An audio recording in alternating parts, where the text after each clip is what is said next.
အားလုံးပဲမင်္ဂလာပါချယ်ဒီမြိုင်သိန်းဘလော့လေးကနေပြီးတော့ကြိုဆိုလိုက်ပါတယ်ဒီနေ့ဘလော့လေးကတော့ဂျပန်မှာကစားရေးစားခြင်းနဲ့ပြဿနာကိုဖြေရှင်းဖို့လုပ်ပါမယ်အင်ဘီကမြေခွက်လက်မှမြေပြင်မလို့ရင်းနဲ့တောင်တန်းလေးကိုကြည့်ရတဲ့ဖီလင်ကလည်းဘာနဲ့မှမတူပါဘူး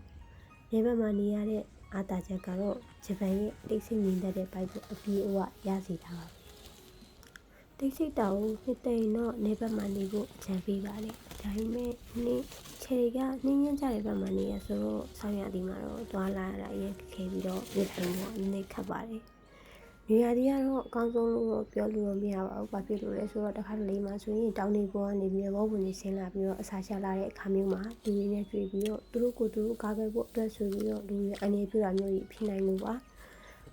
ရက်ကွက်ကလည်းအမြဲတမ်းတတိပေးပါတယ်ဟိုဝင်နဲ့ပတ်သက်ပြီးတော့ဟိုဝင်နေထွက်လာတဲ့သတင်းတွေလည်းအမြဲတမ်းတွေ့ရပါတယ်ဒီနေ့ကပြည့်ရက်ဆိုတော့ဈေးကြပြီးတော့ပြန်လာခဲ့ပါတယ်အိမ်နဲ့လမ်းလျှောက်ရင်မိနစ်20လောက်တော့လမ်းလျှောက်ရပါတယ်နေဘက်ဆိုတော့ထူထူကြည့်စရာမရှိပေမဲ့တချင်နာထောင်ရင်လမ်းလျှောက်ရတော့စိုက်တဲ့အတွက်ကြောင့်ခြေကြီးရတော့ဦးရလုံးမထင်ပါဘူးပစ္စည်းအများများတဲ့အခါမျိုးမှာဆိုရင်တော့တက်စီငှားပြီးတော့ပဲပြန်လိုက်ပါတယ်ရန်680လောက်တော့ကြာပါတယ်အိမ်ရောက်တော့ငါးကင်မှုချက်ချင်းလုပ်ပါတယ်ငါအကြည့်တွေ့တာနဲ့တငယ်ချင်းနဲ့ကင်းစားဖို့ဝယ်လာခဲ့ပါတယ်ငါ့တော့ရဲမကင်တတ်ပေမဲ့လက်နဲ့မျိုးစုံနဲ့ကင်ပါတယ်ငါအမလိုတော့ထင်ပါတယ်ထဲမှာဥတွေလည်းပါနေပါတယ်ငါ့ကိုယူကြည့်ပြီးတော့ငါ့ဦးနဲ့ငွေပြီးနဲ့ကြောစားချစ်လိုက်တာဖြစ်လာပါတယ်ငါကင်ပြီးရင်ဗီဇင်သက်ရှည်လောက်ရတာလည်းငါကင်ရတာထက်ပိုပြီးတော့မောတယ်လို့ထင်ပါတယ်ငါကောင်တော့ရေးစီပြီးတော့ခဲခဲနဲ့မှတင်ထားလိုက်ပါတယ်ငါကင်ပြီးသွားပြီဆိုတော့ငါရင်ချက်ဖို့ပြင်ဆင်ပါမယ်ချစ်သွန်ပြူနဲ့ချစ်သွန်ဦးနီကိုလုံးလုံးတီးပြီးတော့ခင်းကျင်ဒီကိုလည်းထည့်ပါမယ်ခင်းကျင်ဒီကအရင်ကြီးနေတဲ့အတွက်ကြောင့်တော့ဝက်လောက်ပဲထည့်ပြီးတော့လုံးဆင်းပါမယ်ခုဆိုရင်တော့ငါရင်ချက်ဖို့အတွက်အစင်းလေးဖြစ်နေပါပြီစီရဲ့ဟင်းခတ်မှုန့်ရဲ့ငပိရဲ့ခုနလှီထားတဲ့ကြက်သွန်းနဲ့ခင်းကျင်ဒီတွေကိုထည့်ပြီးတော့စီစလာရဲ့အထိဝေပါမယ်ခင်းကျင်ဒီနည်းနည်းလေးနွမ်းလာပြီဆိုရင်တော့ငါးလေးကိုထည့်ပြီးတော့အတူတူရောပြီးတော့စီတက်လိုက်ပါမယ်ချက်သွန်းနဲ့ခင်းကျင်ဒီတွေပါနွမ်းလာပြီးတော့ငါးရဲ့ညီနဲ့လေးတွေပျောက်သွားတဲ့အထိစီတက်ပြီးရင်တော့ရေဒီနည်းနည်းလေးထည့်ပြီးတော့ခဏလောက်ထားပါမယ်ဟင်းနုနဲ့ပြုတ်ဖို့ပြင်းနေနဲ့ငါးလေးကတော့ဆူလာပါပြီ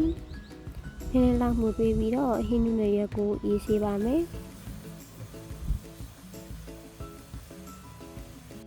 မြန်မာတို့ရဲ့ဒလေးအတိုင်းငပိရည်နဲ့တွဲဖက်စားဖို့အတူအမြုပ်ကိုပြင်ဆင်ပါမယ်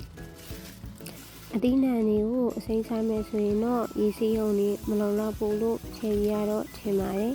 အားကြောင့်အမြဲတမ်းအသီးနှံတွေစိမ်းစားမယ်ဆိုရင်တော့စားလေးနည်းနည်းထည့်ပြီးတော့နိုင်ဝက်လောက်စိမ်းထားပါတယ်ရင်းနှီးဆူလာပြီဆိုရင်တော့ဟင်းနူတွေကိုပြုတ်လိုက်ပါမယ်ဟင်းနူတွေအယောင်လေးနွမ်းလာပြီဆိုရင်တော့အရေးအေးလေးနဲ့ခဏလောက်ဆေးပေးလိုက်ပါမယ်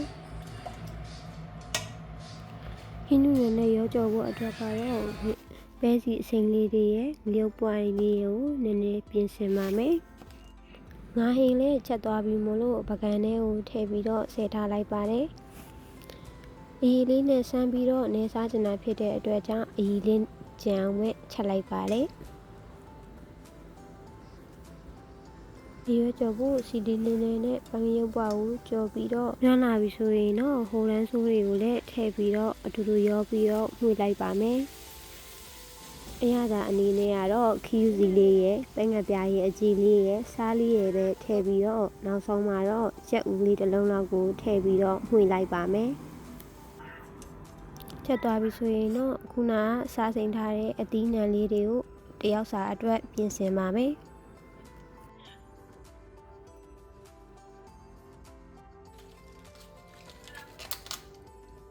အကုန်လုံးချက်လုပ်ပြီးသွားပြီဆိုရင်တော့ခြေရီနဲ့ပိုက်ဆံနေပြီဖြစ်တဲ့အတွက်ကြောင့်ထမင်းနည်းနည်းလောက်ခုပြီးတော့ထမင်းစားဖို့လုပ်ပါမယ်